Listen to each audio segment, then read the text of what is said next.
Salam sejahtera untuk kita semua. Kami dari kelompok 5, kelompok proyek Certan. Di sini kami akan mempresentasikan hasil diskusi yang telah kami diskusikan, yaitu dengan judul Prediksi Curah Hujan Menggunakan Regresi Linear. Namun perkenalkan sebelumnya, saya Sarah Octavia Bahubasaribu dengan NIM 11S19023.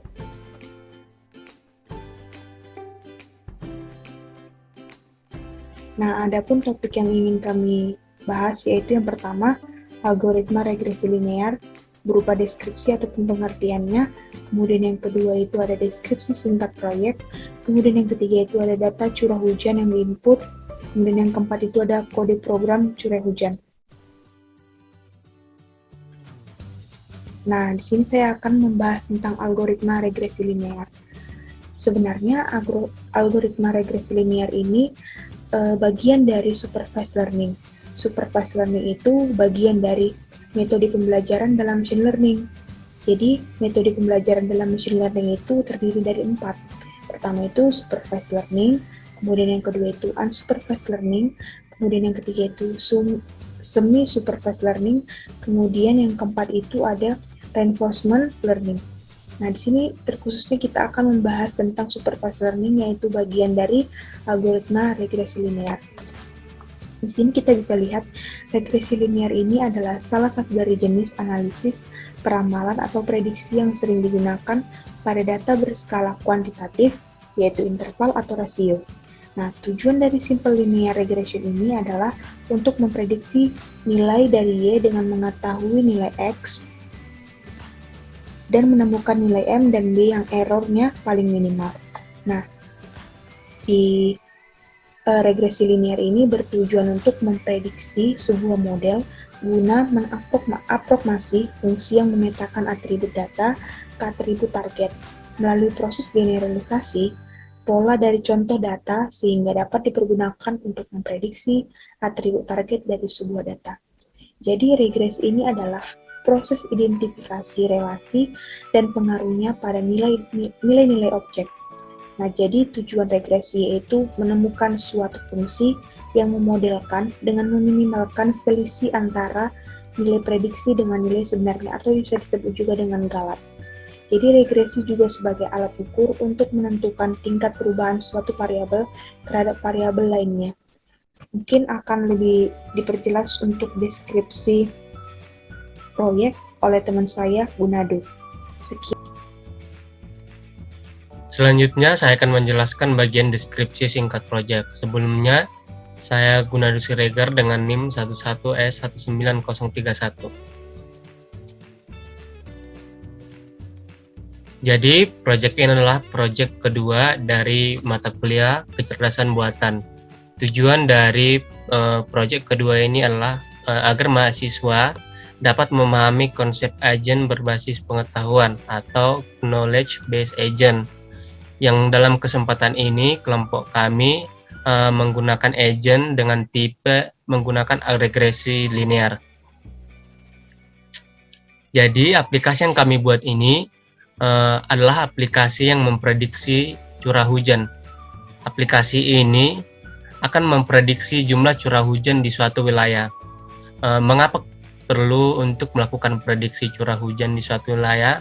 Karena dengan kita tahu berapa jumlah curah hujan di suatu wilayah, maka kita akan dapat menentukan secara cepat curah hujan untuk penggunaan sumber daya yang efektif, sehingga produktivitas tanaman dan perencanaan struktur air dapat lebih direncanakan dengan lebih baik.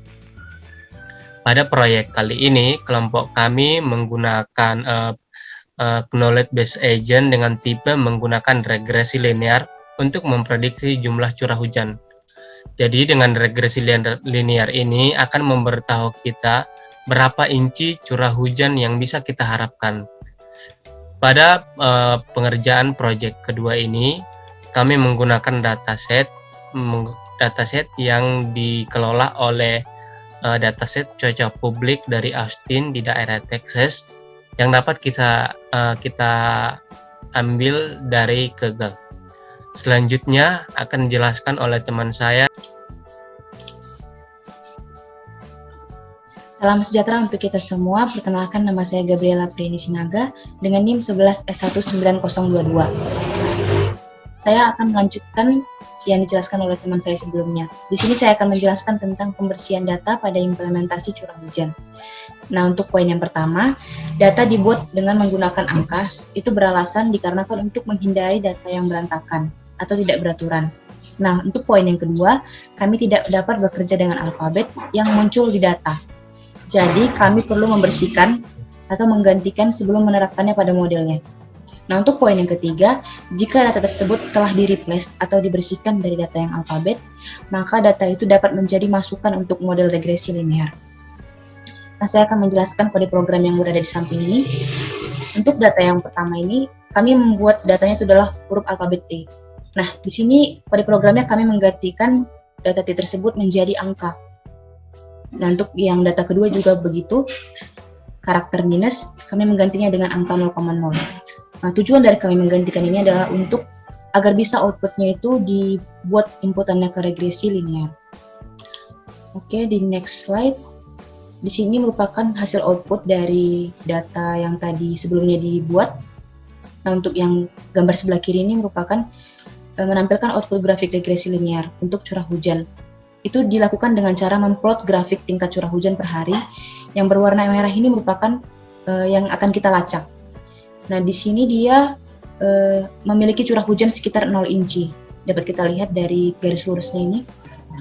Nah, untuk gambar yang kedua, ini gambar grafik dibandingkan dengan atributnya. Nah, curah hujan juga di sini sekitar 0 inci, dilacak di beberapa parameternya untuk hari yang sama.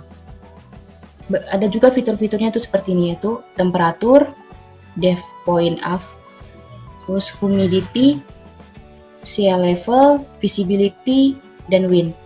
Itu juga sama seperti suhu, tekanan, dan lain-lain. Nah, sumbu X menunjukkan hari dan sumbu Y itu menunjukkan besarnya fitur seperti suhu, tekanan, dan lain-lain.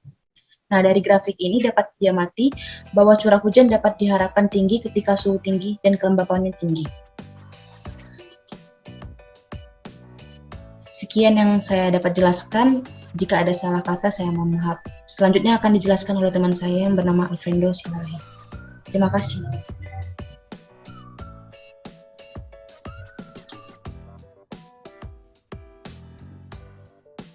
Baiklah, saya Alfredo Silalahi. Saya akan menjelaskan secara singkat pengimplementasian dalam kode program Python rainfall prediction using linear regression.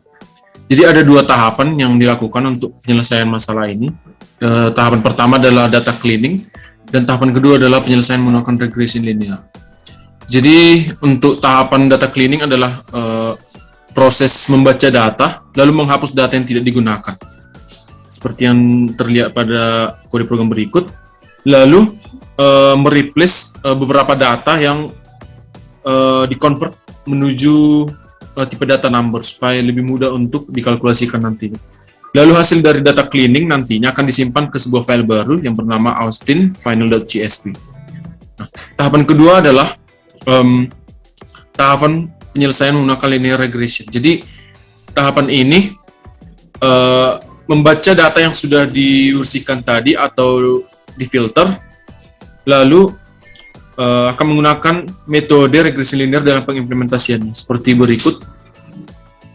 Lalu hasil dari bisa dibilang kalkulasi atau algoritmanya itu akan di-print hingga nantinya ketika di-run akan mengeluarkan output seperti ini berupa grafik, precipitation level, dan selected attribute. Nah, kesimpulan yang bisa diambil adalah bahwa proyek kami ini menerapkan sebuah metodologi regresi sederhana yang dapat memprediksi nilai dengan cara yang tepat dan lebih baik daripada regresi linear yang berganda. Ini adalah konsep prediksi tetapi tidak secara akurat karena kita tahu bahwa faktor iklim berubah karena alasan dan dampak yang berbeda. Jadi sekianlah hasil presentasi kami. Jika ada tutur kata yang salah mohon dimaafkan. Terima kasih.